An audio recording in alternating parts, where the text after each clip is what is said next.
Andy and the Flowers by Vera Marie Durning, my mother. Andy and the Flowers.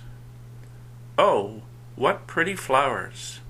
I looked at the small hand clutching about 6 purple tulips with 2-inch stems. Andy looked bursting with pride as he handed me the bouquet. My heart sank. I hated to burst his bubble of happiness, but I knew I had to. You didn't by any chance get these at the little park on Weaver Street? He shook his red head. Yes. But people are just supposed to look at the flowers, not pick them, sweetie. There are lots of them. Yes, but if every little boy and every little girl coming home from school picked a few for their mothers, the place would be empty, all broken stems. Oh, I didn't know. I know you didn't, Andy, and I love the fact that you brought them for me. But you can't just take flowers from parks or people's gardens. How can you tell what to pick? I thought of that for a while. Daisies and black-eyed Susans and Queen Anne's lace came to mind. The only flowers you can pick, really, are wildflowers that grow by the side of the road, places with no sidewalks. I got out a bowl and put some water in it and floated the tulips. Matt strolled in. Brother Matt.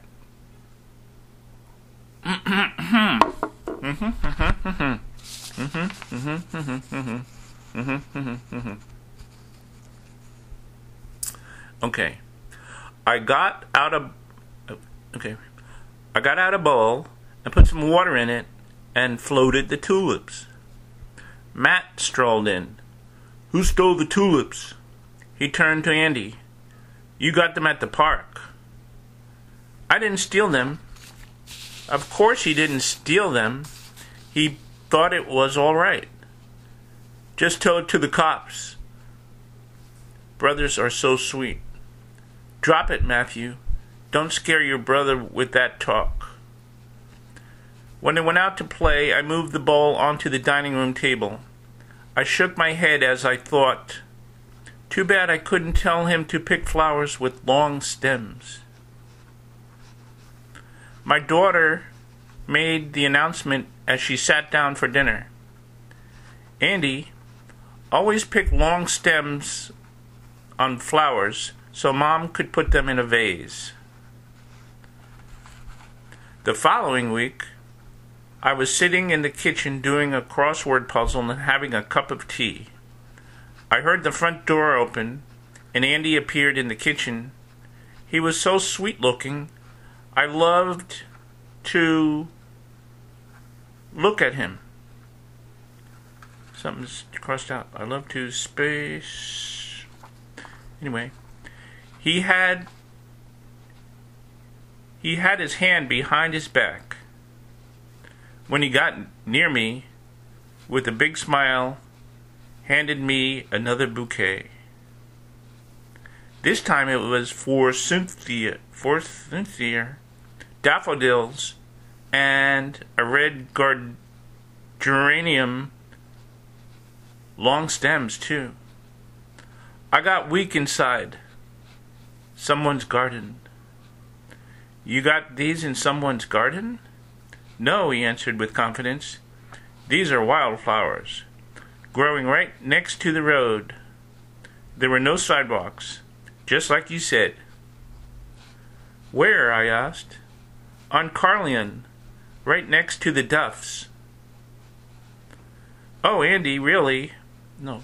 Oh, Andy, they're really beautiful and I love them. But I think I gave you bad advice. That was circled, so maybe that's omitted. I forgot about the streets with no sidewalks.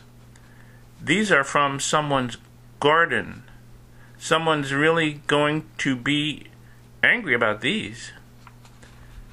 Fate heard my voice. The doorbell rang. I answered it with the flowers in my hand.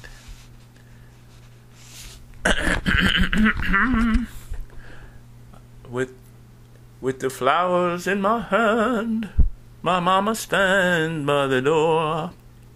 Okay.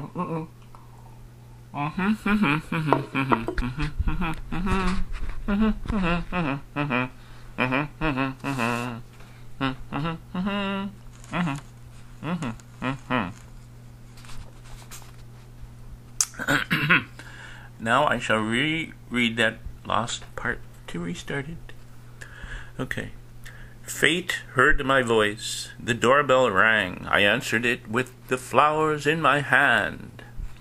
There stood an irate young woman who lived on Carlion.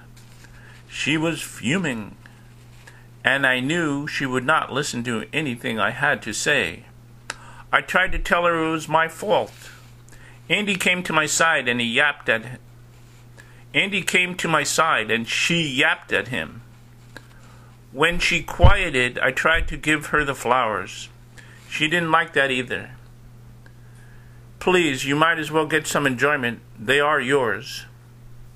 Reluctantly, she took them and left as I called to her. We're really sorry. A woman with 2 small toddlers. She had no comprehension of a 7-year-old boy. I looked at Andy as I closed the door. I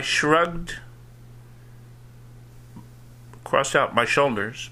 I shrugged and smiled at him. He felt bad. I hugged his shoulders and said, I don't think she liked the flowers, do you? He squinted up his eyes and wrinkled his nose in a childlike grimace and shook his head. Then he smiled at me. He knew I wasn't mad at him.